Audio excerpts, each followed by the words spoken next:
Since the beginning of Russia's war against Ukraine, the armed forces of Ukraine have been able to liberate more than 30 temporarily occupied settlements in the Kyiv region. President of Ukraine Zelensky reported this in his video statement. During the defense of Kiev, more than 30 settlements were liberated in the Kyiv region, temporarily occupied by the enemy. According to the president, since the beginning of the full-scale Russian invasion, the commander of the Ukrainian ground forces Oleksandr Syrskyi has been leading the defense of Kiev. Zelensky added that thanks to the professional and courageous actions of Syrskyi, the enemy suffered significant losses and was exiled from the capital of Ukraine.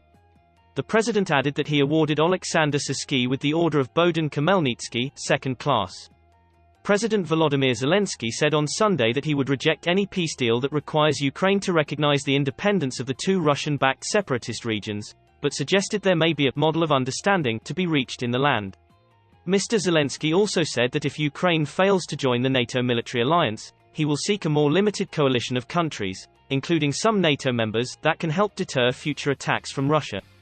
If NATO members are ready to see us in alliance, do it now because people die every day, he said. Otherwise, Ukraine has to seek other security guarantees from individual countries, he said.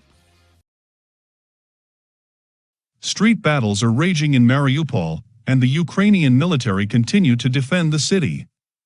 The relevant statement was made by the Ukrainian Internal Affairs Ministry on Telegram. The Ukrainian military continue to defend Mariupol. Street battles are raging. The Special Detachment of the National Guard of Ukraine continues to successfully destroy the enemy vehicles and manpower, the report states. According to the data from the ministry, during a regular raid, the Ukrainian military destroyed Russia's armored vehicles and personnel. Over the past day, the enemy's irreversible losses have reached up to 50 troops, 2 tanks, 2 armored personnel carriers, 1 MTLB, and 1 more APC has been left by them on the battlefield. Several trucks were also destroyed, the ministry noted. In late afternoon, Ukraine Armed Forces released a video where is shown a Ukrainian gunner of a BTR-4 APC during a raid on the Russian army in Mariupol. Apparently, a Russian BTR-82A and T-72B3M tank were destroyed.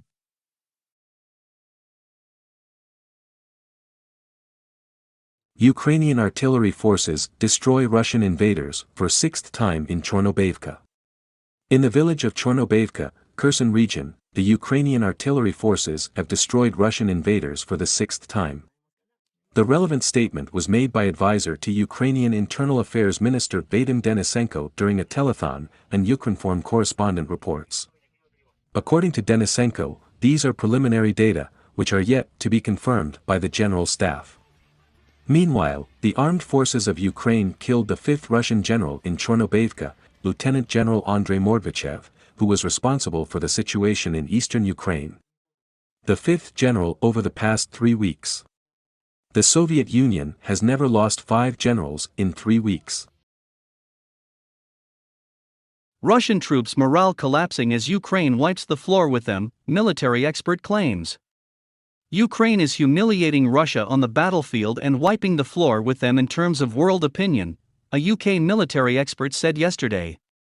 Professor Michael Clark, former director of the Royal United Services Institute think tank, said, "The Russians are making almost every tactical mistake it is possible to make." It came as 5 paras from the 331st Guards Parachute Assault Regiment, considered the toughest in the Russian military, were killed, including one of Vladimir Putin's top commanders. Morale among his troops has collapsed, with some now shooting themselves to avoid being sent to the front line. Putin is becoming so desperate he is recruiting mercenaries and private contractors to boost his depleted forces. Professor Clark said, "The Ukrainians are stalling the Russian advance in all areas and operating quite effective counterattacks. The Russians are losing a lot of equipment and troops. 450 tanks, 1,450 other armored combat vehicles, 93 aircraft, and 112 helicopters destroyed." Among the latest high-profile losses was 331st Guards Colonel Sergei Sukharov of Kostroma. Russian soldiers are now so desperate to avoid taking part in the conflict they have taken to shooting themselves in the leg. In one intercepted conversation, a Russian said, "They've been shooting at us for 14 days. We're scared.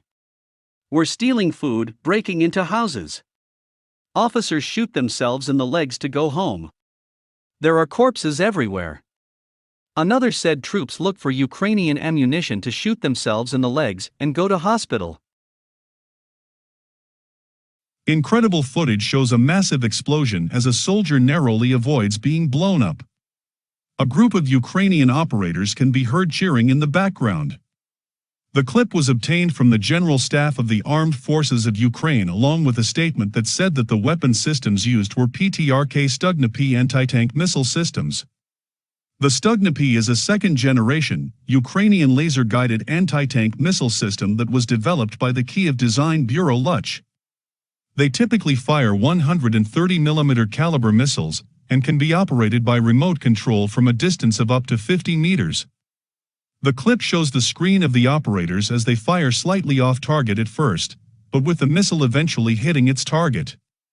The Ukrainian General Staff said that the Russian occupiers will not hide anywhere, adding that the masters of their craft work with long distances.